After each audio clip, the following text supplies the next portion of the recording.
Hello friends, welcome to শুক্লার পাঁচমিশালি। আমার এই রান্নাঘরে আপনাদের সকলকে স্বাগত। বন্ধুরা, আজ আমি আপনাদের কাছে শেয়ার করব আফগানি মালাই এগ কারি।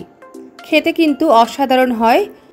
রোজ একই রকম ডিমের ঝোল বা ডিমের কষা না করে একবার আপনারা এই আফগানি মালাই এগ কারি করে দেখবেন, খেতে কিন্তু অসাধারণ হয়।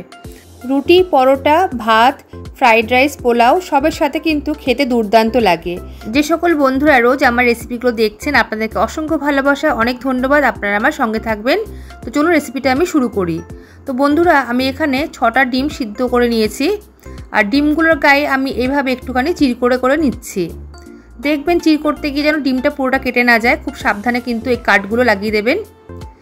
ডিমের গায়ে এভাবে চির করে নিলে কিন্তু ডিম ভাজার সময় একদম তেল ছিটকে গায়ে আসে না। তো এবার আমি এদিকে কড়াই বসিয়ে দিয়েছি, আর কড়াইতে আমি 2 চামচ মতো সর্ষের তেল দিয়ে দিচ্ছি। তেলটা ভালো করে গরম করে নেব। তেল ভালো করে গরম হয়ে গেলে আমি এর মধ্যে দিয়ে দিলাম 2টো মিডিয়াম সাইজের পেঁয়াজ কুচি। আমি কিন্তু পেঁয়াজগুলো খুব একদম ফাইনলি চপ করিনি, রাফলি কিন্তু আমি এখানে কেটে দিয়েছি। পেঁয়াজ দিয়ে আমি 2 মিনিট মতো কিন্তু একটু নাড়াচাড়া করে ভেজে নেব। আর এই সময় গ্যাসের ফ্লেমটা আমি লোয়ে রেখে দিয়েছি। 2 মিনিট মতো পেঁয়াজগুলো ভাজা হয়ে গেলে আমি এর মধ্যে দিয়ে দেব একটু রসুন আর আদা। এখানে আমি 8 থেকে 10 কোয়া রসুন দিচ্ছি। আর রসুনগুলো কিন্তু খুবই ছোট ছোট, সেই জন্য কিন্তু আমি এখানে 8 থেকে 10 কোয়া রসুন ব্যবহার করেছি। আর দিলাম 1/2 ইঞ্চি মতো আদা টুকরো টুকরো করে কেটে। আদা রসুন দিয়েও কিন্তু আমি আরও 2 মিনিট মতো ভালো করে একটুখানি কষিয়ে নেব। একদম ভাজা ভাজা কিন্তু করব না, দেখুন এইরকম কিন্তু ভাজাটা রাখতে হবে। ভাজাটা আমার হয়ে গেছে, এবার আমি তুলে নিচ্ছি। তুলে কিন্তু আমি ঠান্ডা করে নেব। একটা প্লেটের মধ্যে সব ভাজা পেঁয়াজ, আদা, রসুন তুলে নিলাম। এবার কিন্তু ভালো করে ঠান্ডা করে নেব। এবার যেটুকুনি তেল আছে কড়াইতে, আমি ওই তেলের মধ্যে দিয়ে দিলাম সিদ্ধ করে রাখা ডিমগুলো। আর দিয়ে দিলাম সামান্য একটু হলুদ আর সামান্য একটু লাল লঙ্কার গুঁড়ো। এর ফলে কি হবে, ডিমের গায়ে কিন্তু সুন্দর একটা কালার চলে আসবে। ডিমগুলো একটু নাড়াচাড়া করে ভালো করে ভেজে নেব। খুব কড়া করে কিন্তু আবার ডিমটা ভাজবে না, তাহলে কিন্তু উপরের দিকটা একদম শক্ত শক্ত হয়ে যাবে। দেখুন এইভাবে নাড়াচাড়া করে আমি ডিমগুলো ভাজা করে নিয়েছি। এবার আমি সব ডিমগুলো তুলে নেব। এবার মিক্সিং জারের মধ্যে ঠান্ডা করে রাখা আদা, পেঁয়াজ, রসুন ভাজা দিয়ে দেব। এবার দিয়ে দেব 4টে কাঁচা লঙ্কা। এখানে আমি যে কাঁচা লঙ্কাগুলো নিয়েছি খুবই ঝাল, তাই আমি এখানে 4টে ব্যবহার করলাম। আর ঝালটা কিন্তু আপনারা নিজেদের মতো করেই দেবেন। লঙ্কাগুলো আমি এখানে একটুখানি ভেঙে ভেঙে দিলাম। আর এবার দিয়ে দিচ্ছি বেশ কিছুটা পরিমাণে ধনেপাতা। আপনারা চাইলে এখানে ধনেপাতার সাথে কিন্তু কিছুটা পরিমাণে পুদিনা পাতাও দিতে পারেন। যেহেতু আমার কাছে ছিল না, তাই আমি আর দিতে পারিনি। তো এবার দিয়ে দিলাম এখানে 1/2 বাটি মতো টক দই।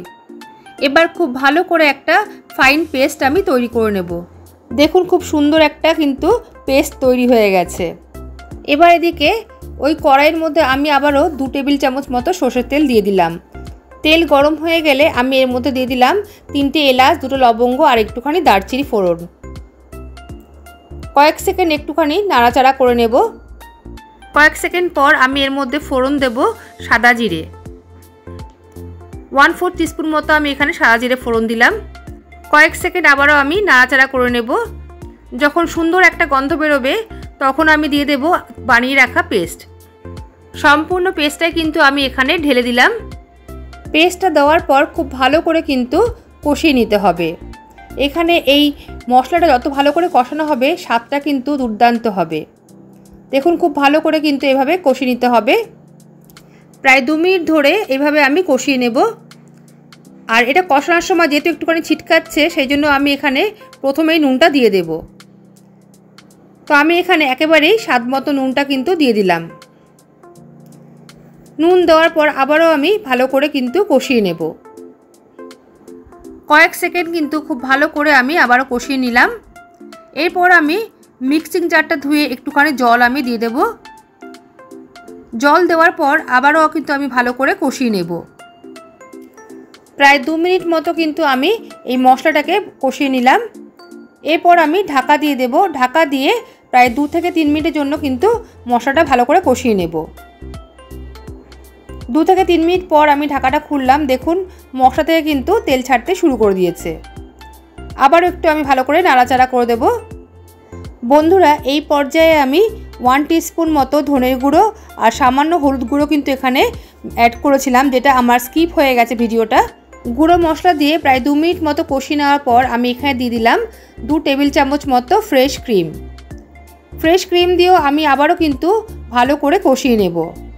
বন্ধুরা আপনারা একবার হলেও এই রেসিপিটা বাড়িতে ট্রাই করবেন, দেখবেন অসম্ভব ভালো কিন্তু খেতে হয়।